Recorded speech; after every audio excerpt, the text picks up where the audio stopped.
Messieurs, et si votre partenaire vous cachait quelque chose? Une phrase anodine pourrait révéler une vérité choquante sur votre relation. Restez jusqu'à la fin pour découvrir les 6 phrases que les femmes utilisent quand elles trompent, et que 85% des hommes ne remarquent jamais. Aujourd'hui, on aborde un sujet sensible, rarement discuté ouvertement, mais qui touche beaucoup d'hommes, l'infidélité féminine. Saviez-vous que 85% des hommes ne détectent pas les signes d'une tromperie? Vous pensez peut-être que vous sauriez si quelque chose clochait dans votre couple, mais la réalité est bien plus complexe. Les femmes sont souvent expertes pour dissimuler leurs intentions, utilisant des phrases apparemment banales pour détourner les soupçons. Dans cette vidéo, je vais vous révéler 6 phrases spécifiques que les femmes emploient fréquemment lorsqu'elles trompent leur partenaire. Ces mots, vous les avez peut-être déjà entendus sans y prêter attention. Ils semblent inoffensifs, mais ils cachent souvent une vérité bien plus profonde. Mon but? Vous donner les outils pour comprendre ce qui se passe vraiment dans votre relation, sans tomber dans la paranoïa. Ce que vous allez découvrir repose sur des années d'observation des comportements humains et des schémas récurrents dans les relations marquées par l'infidélité.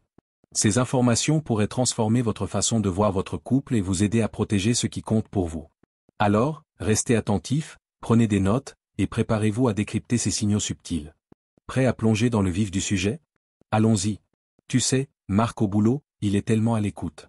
Quand votre partenaire mentionne régulièrement une autre personne ou un collègue, un ami, un voisin, et qu'elle ne tarit pas d'éloges à son sujet, méfiez-vous. Des phrases comme Marc est tellement drôle ou il me comprend vraiment ne sont pas anodines. Elles signalent souvent une connexion émotionnelle naissante avec quelqu'un d'autre. Pourquoi c'est inquiétant? Parce que l'infidélité féminine commence rarement par une attirance physique. Elle naît d'une connexion émotionnelle, écoute, validation, attention. Si elle trouve chez un autre ce qu'elle ne ressent plus avec vous, c'est un drapeau rouge. Ne minimisez pas ces signaux. Si un nom revient trop souvent, accompagné de compliments, il est temps d'avoir une conversation sérieuse. Ce n'est pas de la jalousie, c'est de la vigilance. Ne t'en fais pas, je sors juste avec des amis.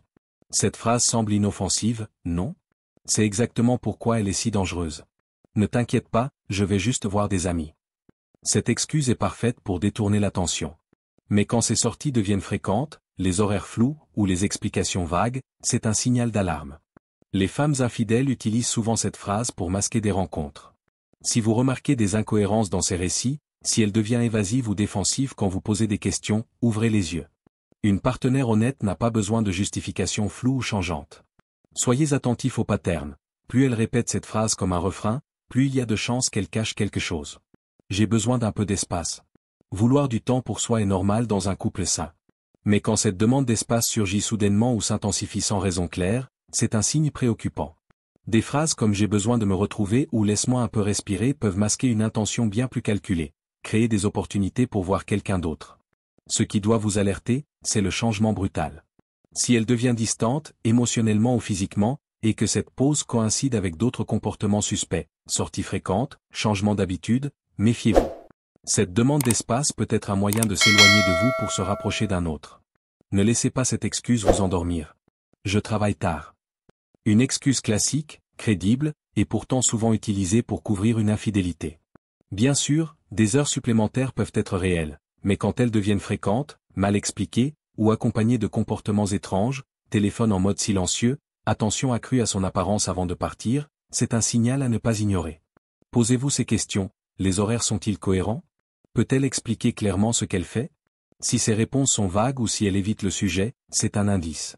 Une surcharge de travail réelle s'accompagne de détails concrets, pas de zone d'ombre. Ne laissez pas la culpabilité de douter d'elle vous empêcher de voir la vérité. On devrait prendre un peu de temps séparé.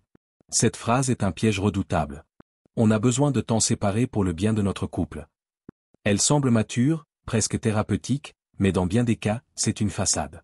En réalité, elle peut chercher à tester une autre relation tout en vous gardant en attente. Ce qui rend cette excuse si vicieuse, c'est qu'elle vous place dans une position impossible. Refusez, et vous passez pour le partenaire contrôlant, acceptez, et vous ouvrez la porte à une infidélité. Si cette demande surgit sans conflit majeur ou raison évidente, c'est souvent parce qu'une autre personne est déjà dans l'équation. Considérez cette phrase comme une alerte majeure, surtout si elle s'accompagne d'autres changements dans son comportement. Je suis trop fatigué. Cette excuse est si courante qu'on y prête à peine attention. Mais quand elle devient systématique pour éviter l'intimité ou les moments à deux, c'est un signal clair. La fatigue sélective, trop épuisée pour vous, mais pleine d'énergie pour des sorties ou des appels, est révélatrice. Cette fatigue cache souvent un désinvestissement émotionnel. Son énergie, son attention, son désir sont dirigés ailleurs. Si elle est toujours trop fatiguée pour votre relation mais trouve du temps pour d'autres activités, il est temps de poser des questions. Ce n'est pas juste de la fatigue, c'est un symptôme d'une connexion rompue. Ces 6 phrases ont mentionné une autre personne, sortir avec des amis, demander de l'espace, travailler tard, vouloir du temps séparé, ou être juste fatigué sont des signaux subtils mais puissants. Elles ne prouvent pas forcément une infidélité, mais elles doivent vous pousser à être plus attentif. L'infidélité est un sujet complexe, et chaque relation est unique. Plutôt que de sombrer dans la méfiance, utilisez ces indices pour ouvrir un dialogue honnête avec votre partenaire. La communication et la confiance restent les clés d'une relation saine. Faites confiance à votre instinct, restez lucide, et agissez avec sagesse pour protéger ce qui compte pour vous. Alors, avez-vous déjà entendu l'une de ces phrases? Partagez votre expérience dans les commentaires, et si cette vidéo vous a ouvert les yeux, abonnez-vous pour ne pas manquer nos prochains conseils pour des relations authentiques et épanouissantes.